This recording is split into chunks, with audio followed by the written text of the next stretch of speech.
Olá, olá, olá.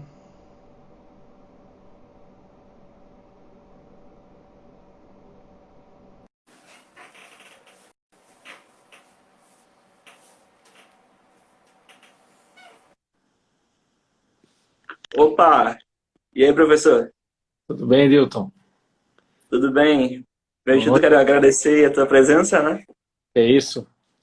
Estamos sempre à É muito legal, de pronto ali, mandei a mensagem, já topou, opa, vamos fazer, muito legal. Não, Mas tranquilo. então, né, o pessoal vai entrando, né? Então vamos ir aquecendo ali nossos assuntos, que nem no roteiro que eu te mandei. Então vamos Ok. lá fazer uma apresentação aqui rápida, em seguida você se apresenta, beleza? Tudo tranquilo.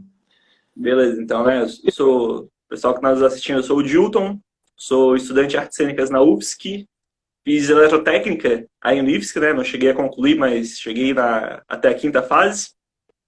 Né? Depois fui fazer uma outra graduação, agora estou na artes cênicas. E esse aqui é o coletivo Todas as Vozes, né? Que a gente é um grupo que todos nós somos pré-candidatos a vereadores, né? Somos 7 pessoas, todos nós somos pré-candidatos. Daí agora aí pode se apresentar, professor, por favor. Bom, primeiro agradecer o Deu uma travadinha?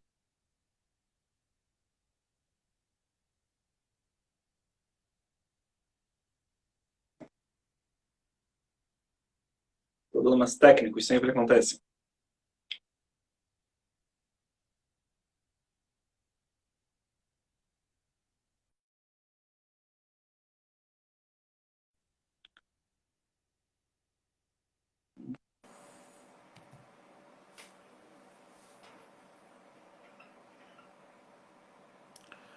O professor caiu, esperando aqui, acho que a internet dele caiu. Esperando ele voltar.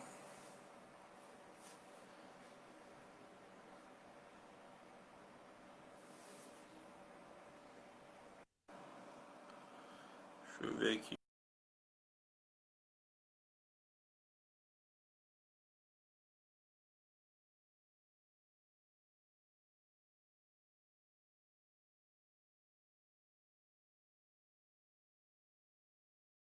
Gente, opa, voltou.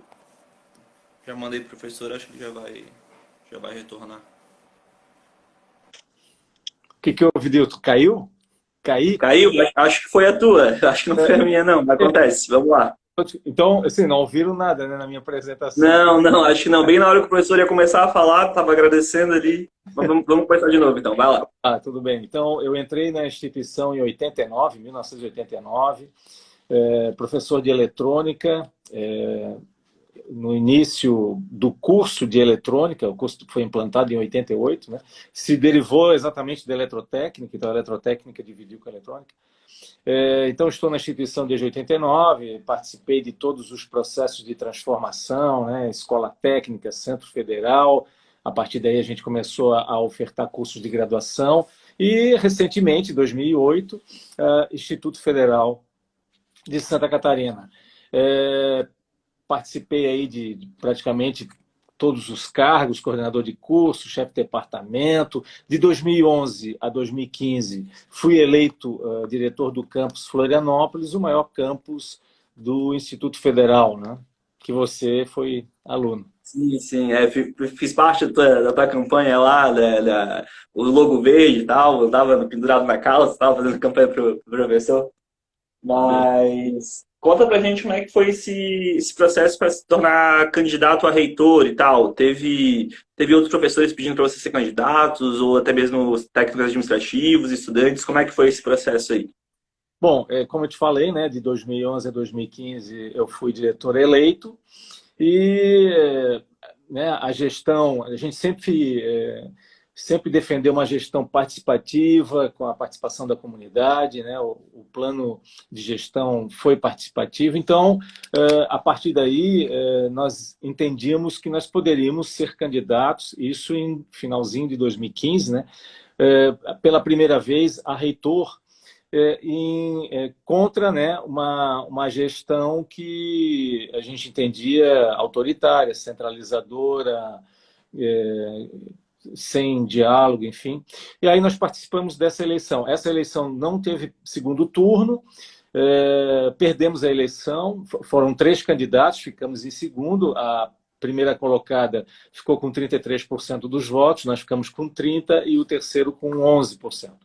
Bom, em virtude disso, é claro, a gente, né, quando você perde, você precisa refletir, você precisa pensar o que deu errado, o que deu certo. E durante esse período, até 2019, a gente recebeu assim, vários apoios. E isso nos motivaram, né? E a gente sempre disse, olha, nós vamos entrar numa situação como essa, de eleição, desde que haja, né, uma participação coletiva, haja um interesse coletivo em participar. Não coloquei meu nome, até porque eu acho que outras pessoas poderiam assumir. Mas, de qualquer maneira, as pessoas entenderam que eu deveria tentar mais uma vez, que seria o momento, né? Chegou o momento de a gente enfrentar esse novo desafio, e aí nós nos inscrevemos, né, ali no Instituto. Tu sabe que no Instituto Federal a inscrição é por chapa, né? Então você inscreve o candidato a reitor, o pró-reitor de ensino, o de extensão, o de desenvolvimento institucional, o de administração, a diretora executiva, que seria um papel assim do vice-reitor, nós não temos, né? Enfim, a gente inscreveu toda a equipe e participamos do processo. 2 turnos, primeiro turno e segundo turno. Entendi. Legal, né? Porque nesse lance, quando a gente é candidato, mais do que a gente querer ser candidato, os outros têm que querer também, né? Porque só pela nossa vontade. Sim, não, concordo. Eu acho que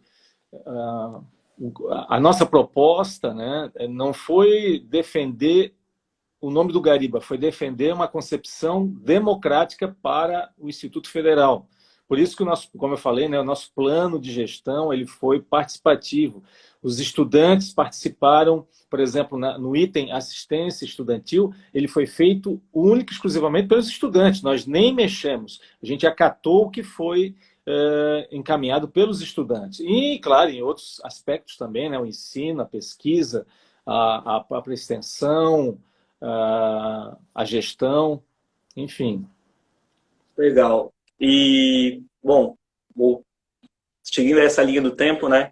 Lá em 2018, né, quando o atual presidente foi eleito, quando o presidente Bolsonaro foi eleito, houve aí algum pensamento sobre deixar essa ideia de lado e tal, ou por conta de ele já se demonstrar ter esse caráter autoritário, deu mais vontade ainda de estar à frente da reitoria do IFSC por conta disso? Não, a gente, como eu falei, a gente tinha esse objetivo, né, de romper com essa gestão que a gente entendia centralizadora, autoritária. E a gente, claro, tinha a perspectiva de termos aí à frente do governo, um governo também que pudesse defender a democracia, defender os princípios, defender principalmente a educação, né? Você sabe a importância que é uma instituição como a nossa para as pessoas que precisam de uma educação pública gratuita. Então, nós fomos independente de quem ganhasse para presidente, né? A gente estava interessado mesmo em romper essa gestão autoritária, segundo a nossa visão. Beleza. E quando começou a campanha em si, né? Como é que foi? Porque a gente, naquele momento que teve a campanha do IFSC, teve a eleição do IFSC, né? A gente já teve outros exemplos de universidades federais onde teve o processo de eleição, né? E até mesmo no IFE aconteceu isso, né? E não foi nomeado aquele que foi eleito, como aconteceu com o professor. Durante a campanha já tinha um clima sobre isso e tal? Existia algum medo de que isso poderia acontecer? A tua pergunta é muito importante, porque, como eu te falei, né, nós tivemos 4 candidatos, vencemos no primeiro turno, fomos para o segundo turno e vencemos também. E engraçado que nesse debate, um colega nosso perguntou sobre a possibilidade de haver uma intervenção, qual seria o comportamento dos candidatos, né, dos 2 candidatos. Foi o último debate. E nessa resposta, claro, o candidato que perdeu e hoje é interventor disse que não assumiria perante essa condição de intervenção. Então, perceba que, né, a gente já viu que, nesse caso aí, a palavra não vale muito. E, então, mesmo assim, ó, na campanha, Dilton, a campanha ela foi uma campanha bonita. A gente passou aí pelos 22 campos, a gente foi a todos os debates, e sempre existia um comentário assim, mas o Gariba tem um processo administrativo. Eu disse, não, pô, não vai poder assumir. Eu disse, não, eu desconheço, até porque não recebi nenhum comunicado, né, de um processo administrativo. Isso deve ser boato, deve ser fake news, exatamente para afastar as pessoas da nossa candidatura. Mas, claro, isso não, né, esse tipo de informação não valeu, tanto é que a gente venceu. Mas isso aconteceu realmente no início do ano de 2020. Entendi. E, e como é que foi esse processo aí? Começou a pintar um clima de golpe, tal, logo depois que teve o resultado da eleição, né? Que tu falou que em 2020 que de fato aconteceu isso. Como é que foi esse processo? Bom, Dilton, o nosso nome, então, a exemplo da universidade, que também faz o processo de consulta, né? O nosso é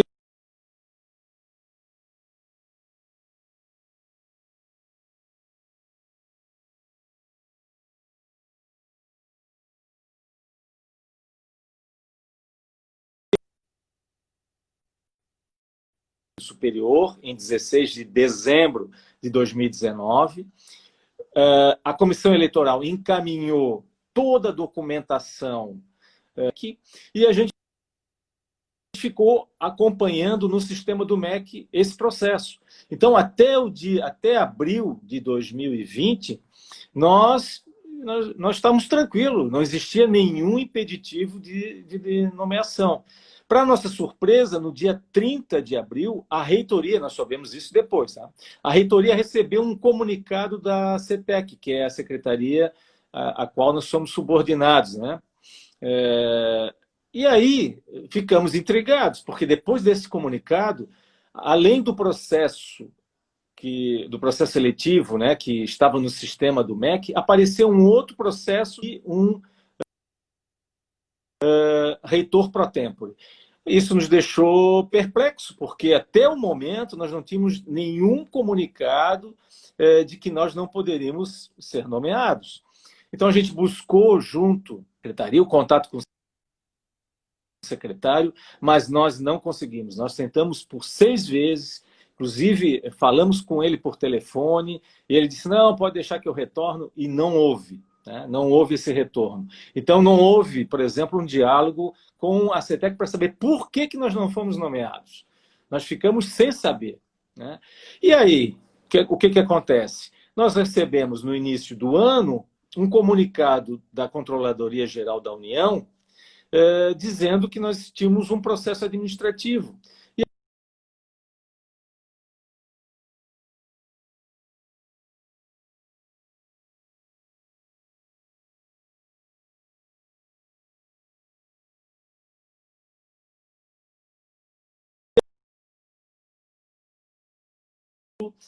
De catracas que, né, você ele conhece o campus Florianópolis, as catracas ficam na entrada do campus por motivos de segurança, né? E a gente tem também alunos de menores de idade, a gente precisa ter esse controle.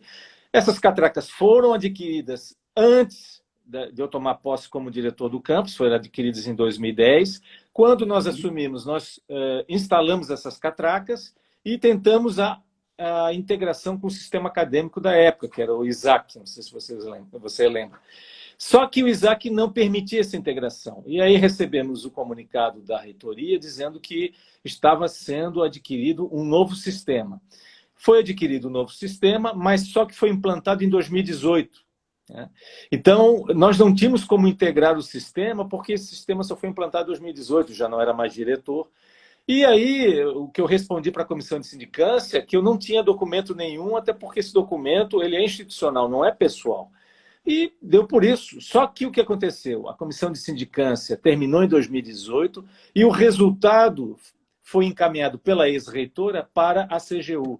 E esse resultado estava colocando como responsáveis do não funcionamento dessas catracas e tudo mais, o meu nome, o nome da ex-diretora, professora Andréia, e do meu diretor administrativo, Aloysio Júnior. 3 pessoas que participaram do processo seletivo. Então, isso é muito estranho, né? Você, na véspera de uma eleição, em 2019, ter um processo. Só que esse processo ele foi encaminhado para a CGU, e a CGU só deu conta, só deu resultado no início de 2020. Eu tenho a impressão que o que se queria era exatamente impedir a nossa candidatura. Mas como para você ser candidato, né, a reitor do Instituto Federal, você tem que ter ficha limpa, né? Então não teve impedimento nenhum. E esse processo, só para encerrar minha fala, ele está na CGU, está no seu início, está se ouvindo testemunhas e foi suspenso em razão do Covid-19, da pandemia. Então, o processo está parado. E aí o MEC justifica que não vai poder me nomear porque eu tenho um processo. Mas espera aí, eu conversando hoje, Dilton, eu conversando hoje com o reitor eleito e não nomeado do Instituto Federal do Rio Grande do Norte, ele tá me dizendo que o interventor nomeou 3 pró-reitores com processos administrativos já julgados e condenados. Estão lá. Agora eu e ele também, né? Porque ele também tem essa mesma situação, que o nosso processo não foi julgado, né? Nós não podemos ser nomeados. Quer dizer, não se entende, né? Não se entende. Fica nítido aí, na verdade, né, qual que é qual que é a posição do governo quanto a isso, né? Exato. Mas, seguindo aqui, né, o nosso roteirozinho, quando o interventor, né, o atual interventor, ele decidiu cumprir esse papel, ele tentou entrar em contato contigo, com a tua equipe, ou até de modo contrário, vocês tentaram estar dialogando com ele, com a equipe dele e tal, ou foi diálogo zero? Bom, assim, ó, nós, então, ali, ó, no 18 de abril, né, a gente sabia que iria ser nomeado um reitor pro tempore. Recebemos no dia 19, que acho que foi um domingo, nós recebemos o telefonema do professor Lucas Dominguini, que foi diretor do campus Criciúma, que está inclusive acompanhando aqui a live, e ele quis conversar comigo e eu disse, não, vamos conversar com a equipe, eu acho que essa posição ela tem que ser, né, compartilhada com a equipe. E aí nós conversamos e fizemos uma análise de que naquele momento a gente tinha que defender a democracia e a intervenção seria exatamente contra essa democracia, contra o processo democrático. E aí o professor Lucas ele abdicou de assumir essa posição de interventor. Se passou um tempo, a gente, né, por exemplo, recebeu um comunicado do Conselho Superior, e aí eu acho muito importante frisar isso, de que a nossa equipe, primeiro, contra o processo de intervenção. Eles encaminharam uma moção de repúdio à CETEC. E segundo, também, que a nossa equipe deveria indicar um nome ou nomes para ser o interventor. Nós somos contra, mas respeitamos o que foi encaminhado pelo Conselho Superior. Nós encaminhamos os 7 nomes, inclusive o meu nome, os 7 que participaram da equipe. O MEC ou a CETEC nem deu bola, já tinha o nome desse interventor que perdeu a eleição como o nome para ser o pró-reitor pro tempore. Então, não respeitou o que determinou o Conselho Superior. E outro detalhe, o Conselho Superior também pediu para que esse interventor, que aí está, abdicasse, não assumisse. Ele não aceitou. E outro detalhe, o Conselho Superior também definiu que a transição, o processo de transição, continuasse. O que aconteceu? Isso foi votado por 18, pela maioria, 18 votos a um contra e uma abstenção, se não me falha a memória.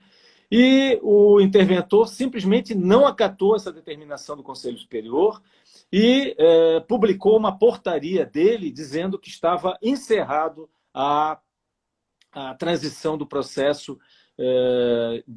para a reitoria, né? Não aceitou isso do Conselho. Ou seja, tomou uma atitude antidemocrática. Né?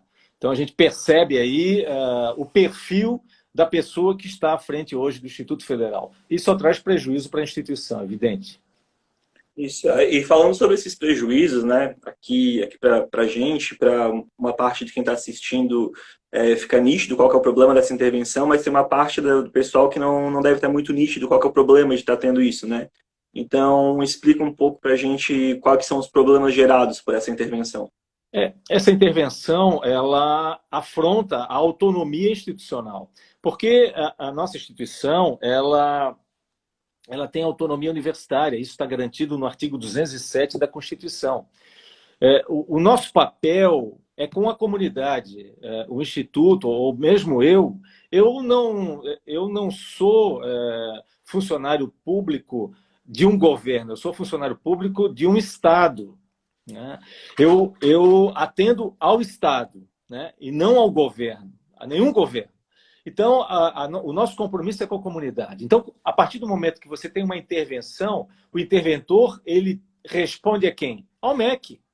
Então, tem muita política, tem muito projeto, por exemplo, o próprio Futurice, que precisa, já foi rejeitado pelo nosso Conselho Superior, em razão exatamente disso, porque fere a autonomia.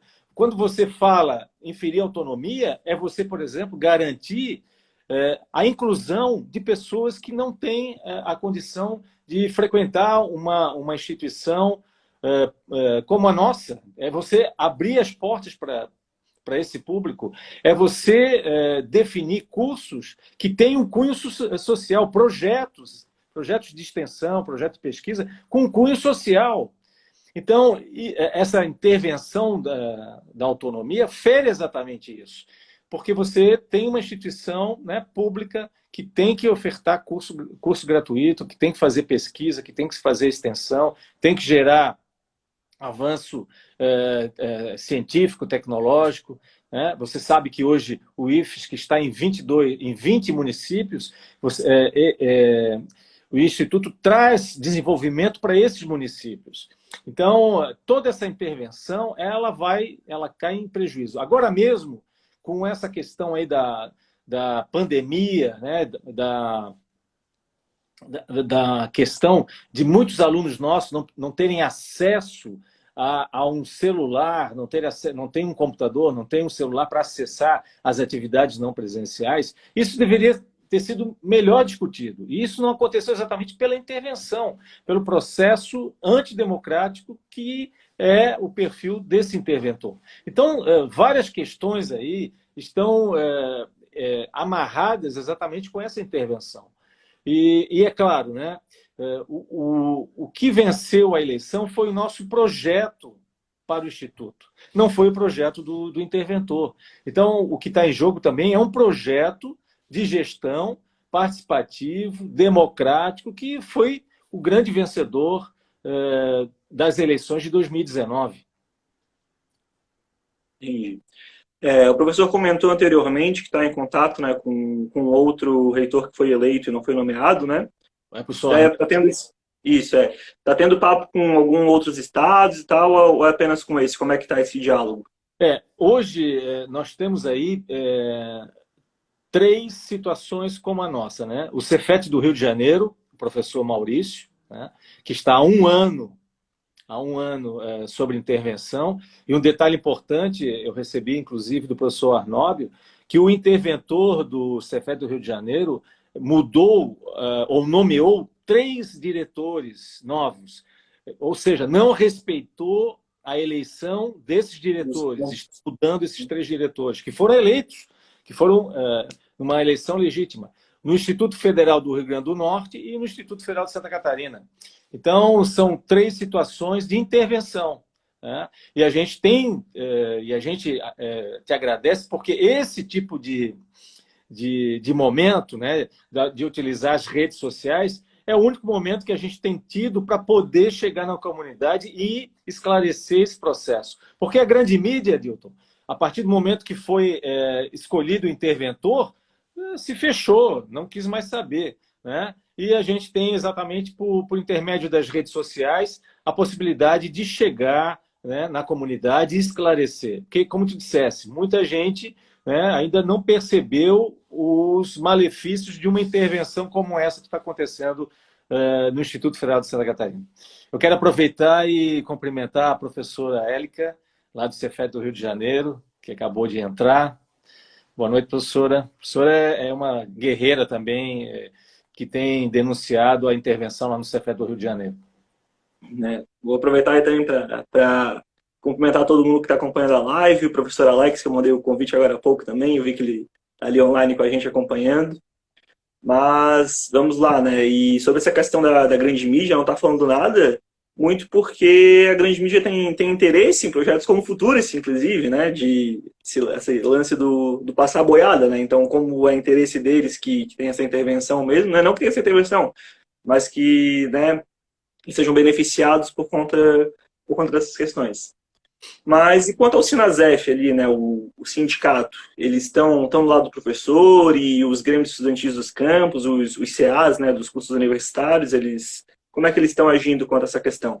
Ô, Dilton, eu só tenho a agradecer tanto ao movimento estudantil quanto ao movimento sindical.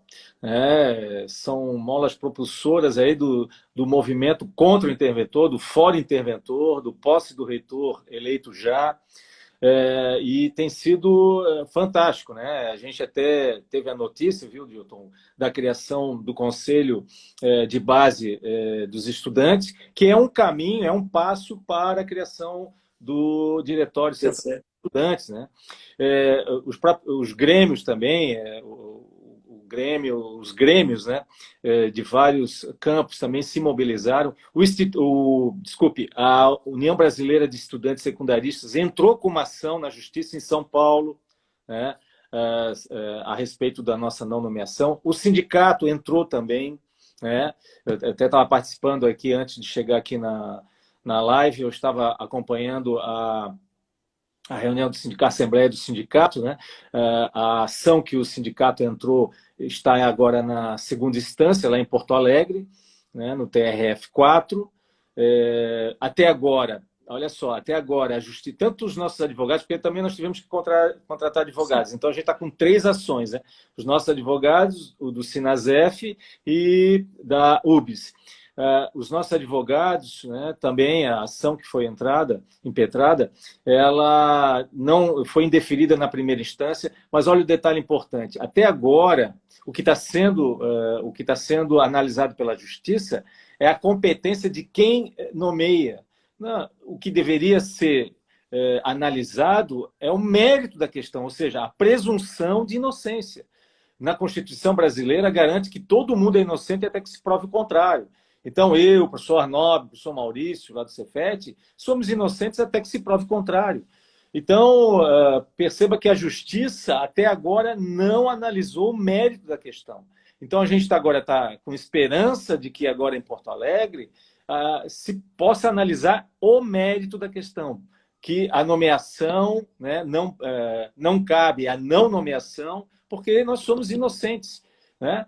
O nosso processo não foi julgado, não terminou o processo ainda, né? Então, a justiça no Brasil não é fácil, mas a gente está com esperança, né, de que se reverta o mais rápido possível. Fora isso, né, claro, o apoio político. O apoio político é importante, né? Não é fácil, né, mas é importante. A troca do ministro, né, porque, como eu te falei, nós não tivemos aí nenhuma possibilidade de diálogo. Então, a saída do Weintraub, de qualquer maneira, abre aí uma esperança de ter um diálogo, né? De que assuma alguém que possa dialogar, porque ele também não quis conversar com a gente. Até porque não era do perfil dele, né? O perfil dele era justamente de estar causando, né? Então, e quanto a esse lance de, né, todos somos inocentes até que se prove ao contrário, mas enquanto isso, pessoas que foram condenadas de fato, né, que tiveram o seu processo condenado, estão aí assumindo postos aí, né? É isso aí. E quanto a esse lance da pandemia e tal, né, o professor até já comentou anteriormente, brevemente, o que o professor acha de como está agindo como que o interventor está agindo em relação à pandemia e como que a equipe do professor iria estar fazendo de diferente dele.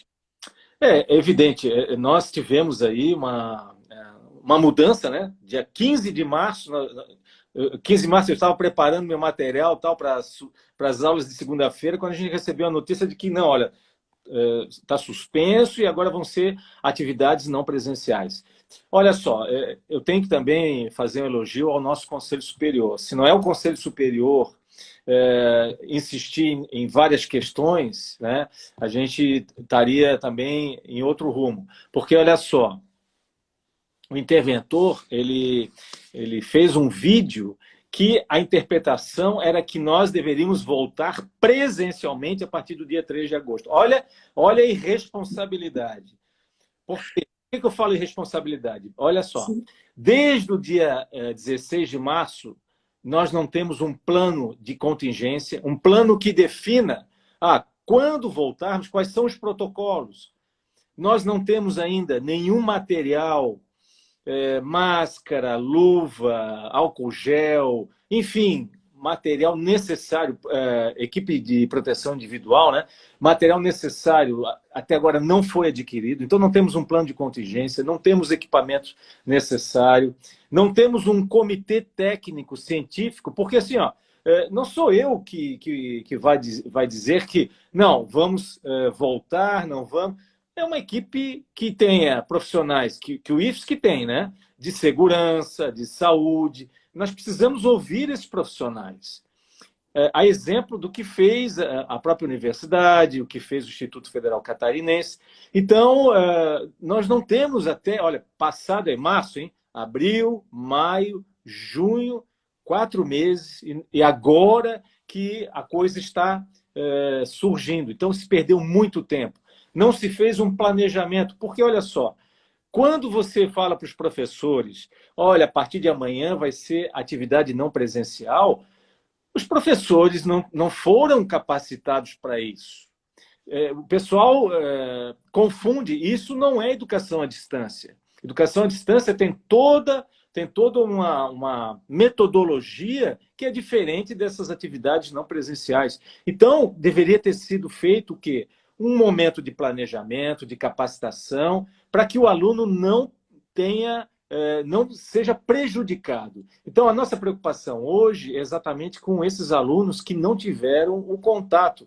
Olha, o Dilton, a gente percebe que nós vamos ter muitos alunos desistindo exatamente por essa falta desse planejamento, por essa falta de equipamentos adequados, assim, até de disponibilizar ao aluno que não tem acesso a um computador, a mesmo um smartphone, ter essa condição. Então, muita coisa deveria ter sido feita nesse período que não foi feita. Exatamente por quê? Exatamente pela questão da intervenção. A gente estaria... eu tenho certeza que a gente estaria num outro, como diz o jogador do Flamengo, num outro patamar se nós tivéssemos assumido a partir do dia 20 de abril. A gente teria aberto um diálogo, a gente estaria conversando com os estudantes. Não foi feito ainda um censo com os estudantes, vai ser feito agora para saber dessas dificuldades. Então, a gente, claro, eu entendo perfeitamente que a gente está vivendo um período que ninguém imaginava passar, né? Essa pandemia não estava na cabeça de ninguém, né, passar por isso. Mas esses cuidados todos deveriam já ter sido feitos há bom tempo. E é muito delicado toda essa questão, né? Porque, além de tudo, os professores eles foram contratados para dar aula, né? Contratados não, eles fizeram um concurso para dar aula presencial, né? Sim. Aí, do nada, querer que esses professores que fizeram um concurso para aula presencial, querer que eles se adaptem de uma hora para outra a um ensino remoto, ou querer fazer um EAD, que é uma coisa completamente diferente, Claro. Né? É algo que não deveria existir, né? Mas enquanto a gente está aqui no âmbito público, a gente consegue até dar uma controlada. Enquanto isso, a gente vê aí as universidades particulares e tal, né? Os professores tendo que tá aceitando isso, né? Mas, enfim. E outra coisa, até para complementar, você que foi um aluno de eletrotécnica sabe a importância das aulas práticas. E nesse momento, pensar em aula prática é pensar na questão presencial e é uma irresponsabilidade nesse momento. Mas assim, ó, como que nós vamos terminar um curso que precisa de aulas práticas se nós não temos essa condição, né? Então, isso tudo deveria ter sido discutido com mais calma, com mais tranquilidade. Pois então. Mas, né, estamos quase chegando aqui no final do nosso roteiro. Mas quais são os próximos passos para que a democracia no IFSC de fato seja retomada? E como é que a comunidade acadêmica, né, tanto os professores, os servidores docentes, os técnicos administrativos, o movimento estudantil, como é que pode estar ajudando a estar restabelecendo essa democracia no IFSC? Olha, o importante é ter, né, essa movimentação dos movimentos estudantis, do movimento sindical e dos nossos colegas. Nós não podemos deixar transparecer que há uma normalidade no Instituto Federal. Não existe essa normalidade. Nós estamos sob intervenção. Então, o que nós precisamos é estar sempre em movimentação, entrando nas redes sociais. Hoje mesmo nós fizemos um buzinaço que teve uma participação muito boa dos nossos colegas. Todo mundo, claro, com sua máscara, com seu álcool gel, cada um no seu carro. Fizemos aí contratamos um carro de som para mostrar para a comunidade o que está ocorrendo no Instituto Federal. Então, nós respeitamos, né, o isolamento necessário em razão do Covid, mas foi um momento rico aí, um momento em defesa da democracia. Saímos ali da Mauro Ramos e fomos até a reitoria e fizemos ali um pronunciamento, né? Claro, cada um no seu carro, no distanciamento de 1,5 m, 2 metros, mas foi um momento importante. Nós tivemos aí mais de 50 carros, né, participando desse buzinaço, né, desse movimento a favor da democracia. Então, é importante que as pessoas entendam que nós não estamos vivendo um processo normal dentro do Instituto Federal de Santa Catarina. Isso, né? Realmente, nem um pouco normal, porque a última vez que a gente teve um interventor, né, que por acaso eu fiz eletrotécnica e meu pai também fez eletrotécnica, né, e ele fez parte do Grêmio Estudantil na época do finalzinho da ditadura militar, que tirou o interventor que tinha no IFSC na época, né? Na época não era reitor, era diretor. Diretor? Ele fez parte do Grêmio que tirou aquele cara de lá. Então, poxa, depois... Oi? Parece que ele ficou 26 anos. Isso, exatamente, 26 anos. Poxa, então, a gente não via nenhum caso desse desde a ditadura militar, aí agora acontece uma coisa dessa, realmente não tem nem palavras, né, para dizer quanto a isso. Eu não sei como é que eu ia estar agindo se eu ainda fosse estudante do IFSC perante essa situação. Né? Mas para a gente ir finalizando, qual que é a ideia do professor, da equipe do professor, né? Não só para o IFSC, mas como que deve ser tratada a educação pública, né, pela ideia do professor e pela equipe do professor? Nós temos um compromisso com a educação pública, como te falei, né, gratuita, uma educação emancipatória, uma educação inclusiva, porque o Instituto, a gente sabe do papel do Instituto, e nós temos um desafio muito grande, Dilton, que é combater a evasão. A evasão no Instituto Federal ela é muito grande, a gente precisa debater isso com os nossos colegas, com os estudantes, para poder exatamente diminuir e ampliar o número de vagas. Falei no meu início da minha fala a importância que tem o Instituto Federal, por exemplo, em cada município que o campus está instalado, né? Então, é muito importante nós valorizarmos e defendermos essa instituição. E eu tenho falado isso em todas as lives que eu participo. Nós, infelizmente, nós tivemos que passar por uma pandemia para valorizar a coisa pública. Estamos valorizando o SUS. Se não fosse o SUS, a coisa estaria bem pior. Valorizando o trabalho feito pelas universidades, pelos institutos, no desenvolvimento de EPIs, no desenvolvimento de equipamentos para combater essa pandemia. Então, a pesquisa, e você sabe muito bem disso, né? A pesquisa ela surge dessas instituições públicas.